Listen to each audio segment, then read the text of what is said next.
तीन बहनों की लालची भाभी। करिश्मा, रेशमा और मनीषा तीन बहनें हैं। उनका एक भाई भी है, मयंक। मयंक अपनी बहनों को बहुत प्यार करता है, लेकिन मयंक की पत्नी सविता इस मामले में मयंक से बिल्कुल ही अलग है। वो अपनी ननदों का जितना बुरा कर सकती है उतना बुरा करती ही रहती है और अपनी ननदों पर हुक्म भी चलाती है। करिश्मा, करिश्मा, तुमने अभी तक नाश्ता नहीं बनाया? तुम्हारे भैया को ऑफिस जाने में देर हो रही है। हाँ भाभी, बस अभी बनाती हूँ। करिश्मा, तुम ये ढीलापन छोड़ दो। कल को पराये घर जाना है। वहाँ अगर तुम इस तरह से काम करोगी तो लोग क्या कहेंगे कि माँ ने और भाभी ने कुछ सिखाया नहीं। और तुम्हारी दोनों बहनें कहाँ हैं? रेशमा मार्केट गई है और मनीषा सो रही है। क्या? सुबह के 8 बज रहे हैं और ये महारानी अभी भी सो रही है? ये कहते हुए सविता अपनी सास दुर्गा देवी के पास जाती है। माँ जी, देख रही हो अपनी बेटियों के तौर तरीके? क्या हुआ बहू, सुबह सुबह क्या कर दिया मेरी बेटियों ने?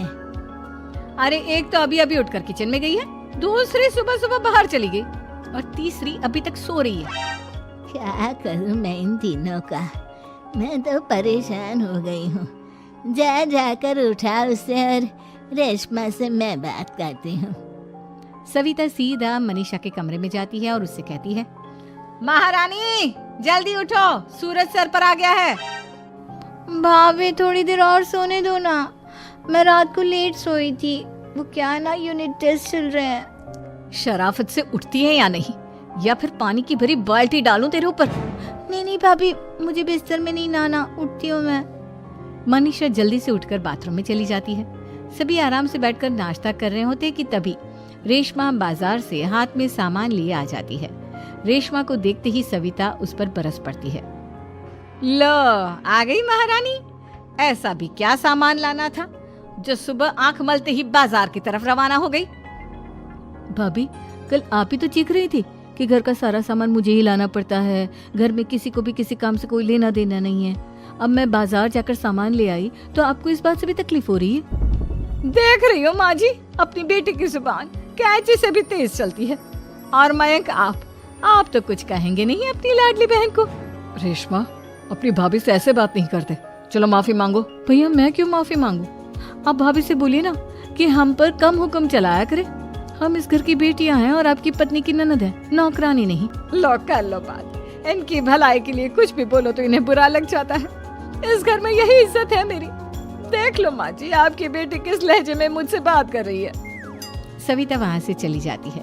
मयंक को बहुत गुस्सा आता है, वो भी वहाँ से चला जाता है। फिर करिश्मा रेशमा को समझाती है, रेशमा, तुम्हें भाभी से माफी मांग लेनी चाहिए थी ना। लेकिन दीदी, मैंने कुछ किया ही नहीं, तो मैं माफी क्यों मांगू? हाँ करिश्मा दीदी, रेशमा दीदी जैसे ही घर में आई, भाभी ही उन पर चिल्ला रही थी। हाँ, मैं मानती हूँ कि गलती भाभी की थी। मैं तो इसलिए बोल रही हूँ कि भाभी ने माँ को तो पूरी तरह अपने वश में कर लिया है। वो हमारी बात सुनती ही नहीं। मयंक भैया हमारे लिए हमेशा खड़े रहते हैं, इसलिए उनकी बात का मान तो तुम्हें रखना चाहिए था ना। कोई फायदा नहीं दीदी, कुछ दिनों की बात और है, भाभी उन्हें भी हमारे खिलाफ भड़का देंगी। फिर वो भी माँ की तरह हमारी किसी बात का विश्वास नहीं करेंगे। इसी तरह सविता अपनी तीनों ननदों को किसी न किसी बात पर परेशान करती रहती थी। एक दिन मयंक अपनी तीनों बहनों के लिए गिफ्ट लाया। क्या रेशमा, ये तुम्हारे लिए हार का सेट। रेशमा, तुम्हारे लिए सुंदर सी ड्रेस।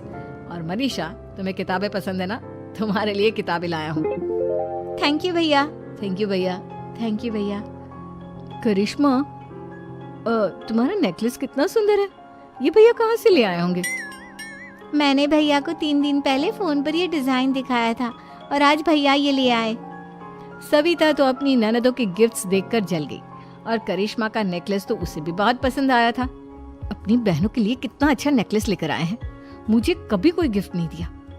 मैं आज ही ये हार चुरा लूंगी। रात में सविता करिश्मा का हार चुरा लेती है और इसी तरह उसे अपनी ननदों की जो भी चीज अच्छी लगती वो उसे मांगती नहीं, बल्कि रात के अंधेरे में चुरा लेती। इसी तरह दिन बीतते गए और सविता ने मयंक के दिल में भी उसकी बहनों के लिए नफरत पैदा कर दी। एक दिन मयंक ने करिश्मा और रेशमा के लिए रिश्ता देखा और ये बात उसने घर में सबको बताई।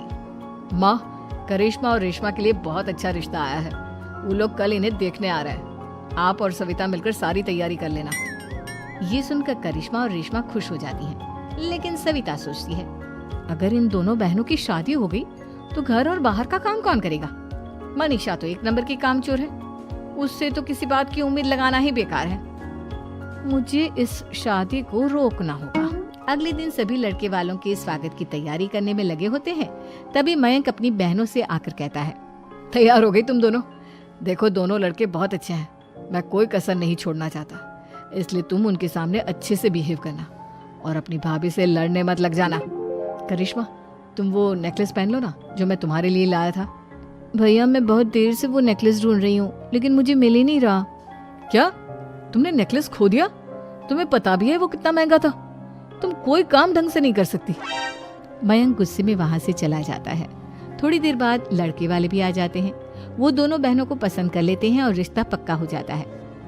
लेकिन सविता के दिमाग में तो कुछ और ही खिचड़ी पक रही थी। वो पंडित जी के पास करिश्मा की कुंडली लेकर जाती है और उन्हें पैसे देकर करिश्मा की कुंडली बदलवा देती है। जब लड़के वालों के पास करिश्मा की कुंडली जाती है तो वो दुर्गा को फोन करते हैं। बहन जी, हमने करिश्मा की कुंडली अपने पंडित जी को दिखाई थी। आपकी बेटी की कुंडली नहीं बल्कि दोषों का पिटारा है। देखिए, मैं और मेरे पति इन सब बातों में बहुत विश्वास करते हैं, इसलिए हम आपकी बेटी से अपने बेटे की शादी नहीं करा सकते। इस तरह करिश्मा का रिश्ता टूट जाता है और सभी घर वालों को बहुत दुख होता है। अब कविता सोचती है, चलो करिश्मा का तो रिश्ता टूट गया, अब रेशमा का भी रिश्ता तोड़ना है। क्या करूं? अब सविता आवाज बदलकर किसी अननोन नंबर से रेशमा के होने वाले ससुराल में फोन करती है। हेलो, मैं कौन हूँ कौन नहीं ये आपके लिए जानना जरूरी नहीं। बस इतना सुन लो कि रेशमा का 2 साल से किसी के साथ अफेयर चल रहा है। बस रेशमा का रिश्ता तोड़वाने के लिए सविता का इतना कहना काफी था। अब रेशमा का भी रिश्ता टूट गया। मयंक और दुर्गा देवी ने रेशमा को खूब खरी खोटी सुनाई और उससे बार बार उस लड़के के बारे में पूछने लगे। आप दोनों मुझे क्यों परेशान कर रहे हो? अरे कोई लड़का होगा मेरी लाइफ में तो मैं बताऊंगी ना, जब कोई है ही नहीं तो कहाँ से लाऊं मैं कोई लड़का? तो तेरे होने वाले ससुराल वालों को फोन किसने किया था? माँ मैं नहीं जानती किसने फोन किया था, मैं सच कह रही हूँ। मैं तो पहले ही कह रही थी इसकी लगाम खींच कर रखो, लेकिन मेरी सुनता ही कौन है। आप चुप रहिए भाभी, ये सब आपका ही किया धरा है। अब तीनों बहनों को विश्वास हो जाता है कि ये सब उनकी भाभी ही कर रही है। तीनों बहनें अपनी भाभी को सबक सिखाने के लिए एक वकील कर लेती है और घर में हिस्सा मांगना। देखो भैया, माँ बाप की जायदाद में जितना बेटों का हक होता है उतना ही बेटियों का, इसलिए इस घर के 4 हिस्से होंगे और हमें अपना हिस्सा चाहिए। मैंने तुम्हारे लिए क्या क्या नहीं किया और तुम इस घर में हिस्सा मांग रही हो? भैया, आप और माँ हम बहनों की कोई बात नहीं सुनते हो और भाभी हमारी शादी नहीं होने देगी क्योंकि उन्हें लगता है कि आप हमारी शादी में ज्यादा पैसा लगाओगे और उन्हें हम जैसी फ्री की नौकरानी कहाँ मिलेगी। तो हम भाभी के साथ तो रह नहीं सकते, हम बहनों को अपना हिस्सा चाहिए। अरे तुम्हें शर्म आनी चाहिए अपनी भाभी पर ऐसा इल्जाम लगाते हुए। वो तुम्हारे बारे में कितना सोचती है। हाँ माँ, भाभी हमारे बारे में बहुत सोचती है। दिन रात बस यही सोचती रहती है कि किस तरह से अपनी तीनों ननदों को परेशान करूं और कभी मुझे पढ़ने भी नहीं देती। दोनों बहनों का रिश्ता भी तो इन्होंने ही तोड़वाया है और रात में हमारे कमरे में आकर हमारी चीजें भी चुराती हैं। इसी तरह सविता की तीनों ननदें अपनी बात पर अड़ी रही। अब कोर्ट में तारीख भी शुरू हो गई। जब सविता को लगा कि उसकी तीनों ननद इतनी आसानी से नहीं मानने वाली, तो उसने अपने पति और सास को सारी सच्चाई बता दी और अपनी तीनों ननद से माफी मांगी। मयंक और दुर्गा को भी अपनी गलती का एहसास हो गया। अब सविता खुद करिश्मा और रेशमा के लिए अच्छा रिश्ता ढूंढती है और उनकी शादी करवाती है।